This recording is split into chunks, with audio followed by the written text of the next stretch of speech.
When you're a teenager, the desire to break free from your parents in many families resurfaces.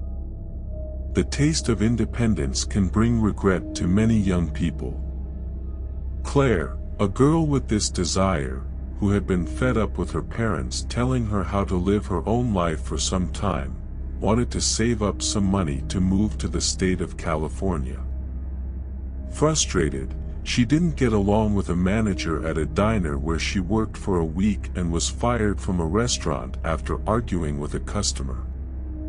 The only solution was to try to get along with children, since it wasn't working out with adults. Claire spent months working as a nanny, her preference always being for wealthier families, as she could charge more for the service.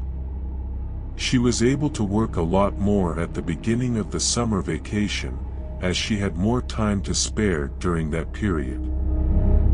Exhausted, she decided to take a weekend off and went to an amusement park with various attractions that had just arrived in the city. Walking with her friends between one attraction and another, she saw a clown standing among the trees that netted them, far from the amusement park and the crowd, staring at her with an expressionless face, even with all the cheerful makeup on. Startled and not understanding, she nudged one of her friends and asked, "Are you seeing that?"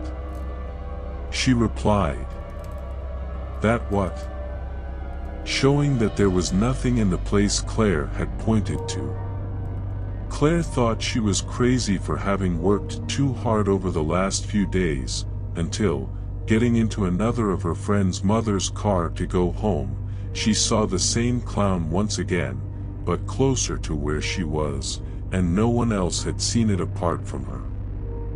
Weeks go by and Claire, back at school, works less and tries to make up for lost time by working late into the night. But she kept having recurring nightmares about that clown in the park and seeing clown figures during the day. She was so paranoid about it that she was labeled crazy by her friends at school, and her parents told her she shouldn't hang out with those girls who used drugs because they were influencing her.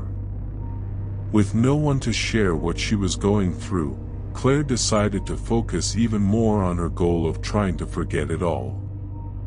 One morning, while she was getting ready for school, the girls saw a posting on a social network that said she needed a babysitter and that the pay for the night would be very high. After all, it was an upper-class family, so she called the number on the ad and secured that great opportunity. On the appointed day, Claire arrived punctually, despite the storm, at 9 in the evening at the house where she would be looking after two children aged 3 and 5 while their parents went to a business dinner in a neighboring town.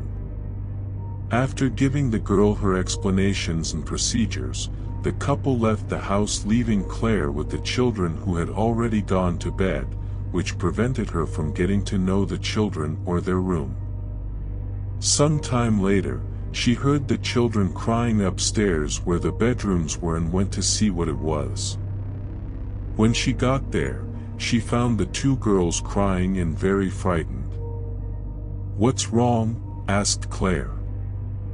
"I don't like clowns," said one of them, holding out her hand to a corner of the room. Claire was startled to see a clown doll the size of an adult. She couldn't believe her eyes, as the doll looked very similar to the clown she had seen at the amusement park. She wondered why her parents would leave such a scary doll in the girl's room. She sat and sang songs to them until they went back to sleep, without taking her eyes off the clown doll.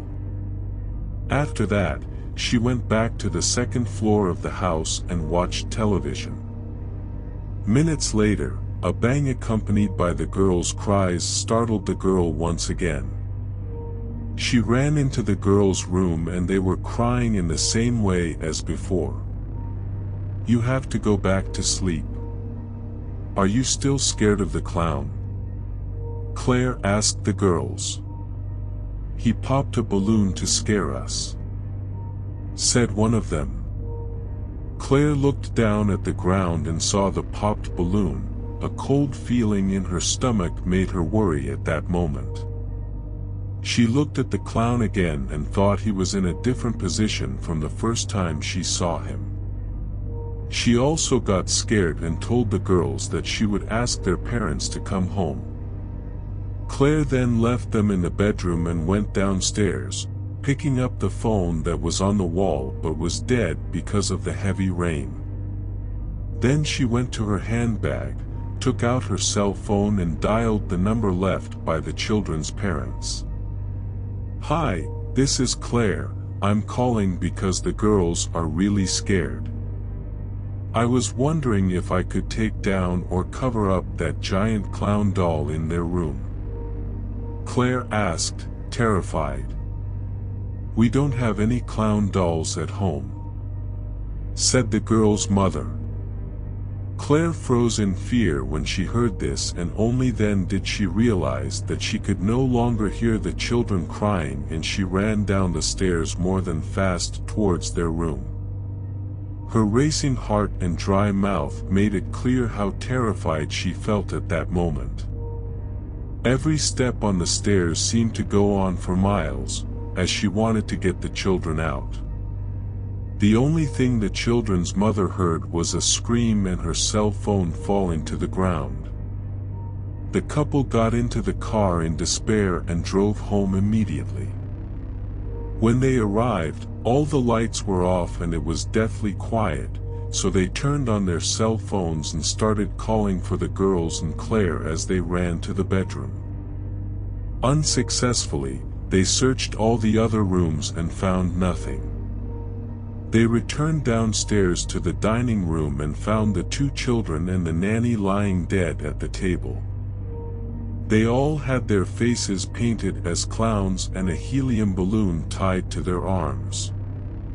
From then on, that couple would never have peace in their lives.